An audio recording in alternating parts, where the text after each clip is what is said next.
And we've had to do that for many years.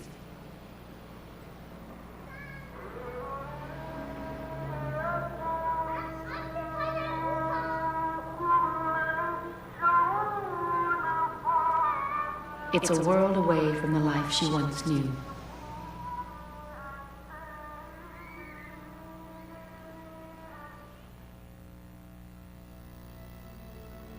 Bernice grew up in Oakville, Ontario, as an only child raised by her mother and stepfather. Like most small-town girls, she joined brownies and Girl Guides. She went to Sunday school. She loved animals and daydreams, imagining one day she might travel, perhaps even as far as Ottawa.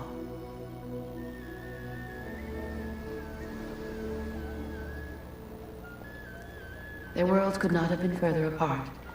Hussein grew up in southern Iraq, in the holy city of Karbala. His family are devout Shia, whose lineage can be traced back 1,400 years to the family of the Prophet Muhammad. They met at the University of Toronto. She typed his thesis in chemical engineering. It was the late 60s. Bernice was searching for a deeper spirituality. She found it in Hussein. But she knew converting to Islam would complicate her life, and a Middle Eastern marriage might be difficult.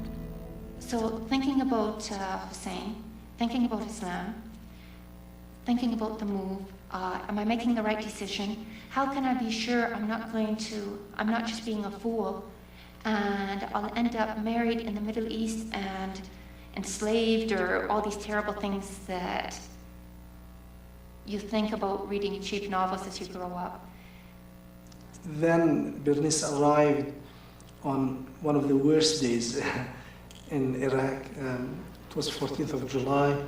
The heat was extremely hard on her, and it was the day of revolution. The city was crowded. There were troops on the roads. And she knew from the very beginning that this was going to be a very different life, and it's going to be hard life, but she decided that she was going to stay with me. They were in love, but for Bernice, it meant adjusting to a completely foreign culture. I kept the company in business for Kleenex, for tissues, whatever. Oh, I was always in tears that year. As they began their family, Hussein joined Iraq's Atomic Energy Commission and became internationally respected for his research work. We had a very good life, but we were living under the Baathists.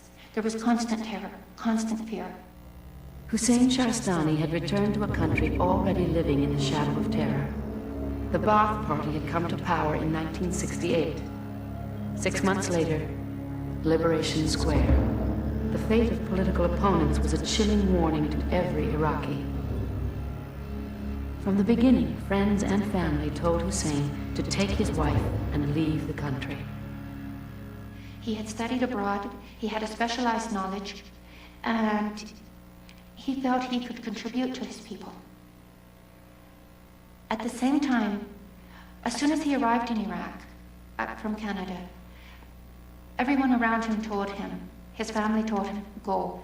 You've come back, you visited your mother, leave, get out now. Okay? When I arrived, people told him, leave. You've got a wife, leave.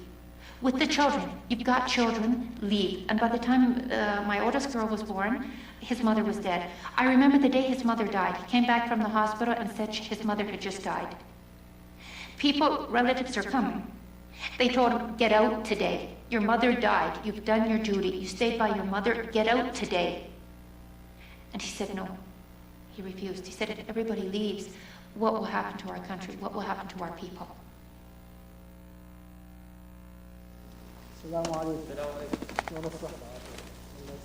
Today, the Shahrstanis take a stand with their human rights work.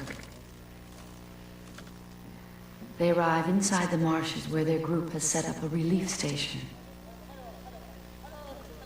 Thousands of Iraqi Shia continue to flee through the marshes to escape persecution.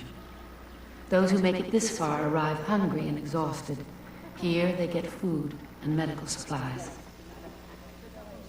Iraq's Sunni Muslim government has been attacking their Shia population since they rose up against Saddam at the end of the Gulf War. Saddam considers all Shia a threat. Those from the marshes he denigrates as backward, and with them gone, he can exploit the oil riches here. The Iraqi marshes are the largest ecosystem in the Middle East, spanning an area of 10,000 square kilometers. Nourished by the Tigris and Euphrates rivers, they have been inhabited for 5,000 years.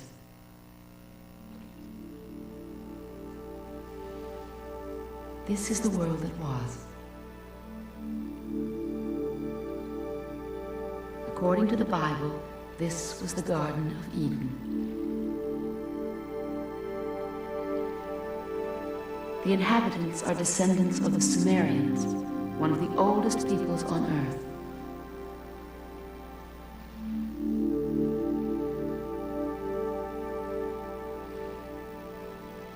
This is a land, the southern Iraqi marshes, that have been the cradle of human civilization on Earth.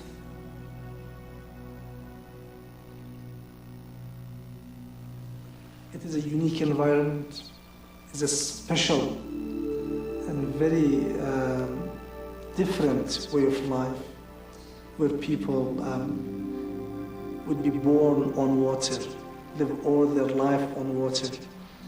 There was a unique environment of fish and bird and insects in the area.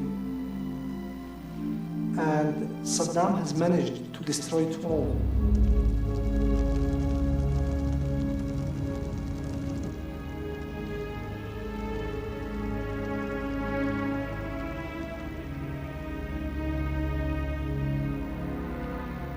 Paradise lost. Just the charred remains of villages that have been napalmed, shelled, and burned. These amateur videos are the only record of the obliteration of an entire people. As a final tactic, poison has been poured into the water, killing the fish and wildlife. An environmental disaster, afflicting those who have remained. المدرسة قبل حلوة ويانا بس هسه مو حلوة ويانا ما خلينا هذه المدرسة هسه ما ثاني ولا وقت no take them in first.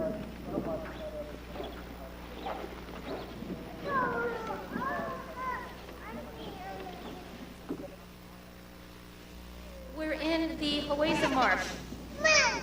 We're talking with a family who escaped from Chabayish. They were in Chabayish the first day of this latest attack that started about 18 days ago. They were there when the shelling started and they had to flee. They're going to tell you some of their story. إذا تحكون شنو صار أول يوم الهجوم؟ الجيش شنو سوى؟ طلع علينا الجيش ذب علينا غادة الغادة حرقتنا احنا رجالنا مو شفنا طلعنا بطرق عمارنا وطفالنا حلالنا ذبحوا وخذوه مواعيننا فرهدوه فلوسنا فرهدوها خشننا خذوه طلعنا بطرقة هديشاتنا. In Saddam's war against the marshes, more than 250,000 people have been killed or displaced. Now Iran, overcome with the flow of refugees, is sealing off this last route to safety. But a few people still slip through every day.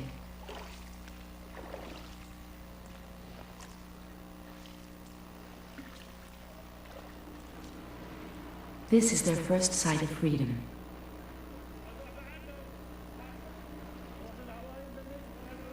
Himmet, on the Iranian shore of Hawaiza, has become a makeshift camp for 5,000 families.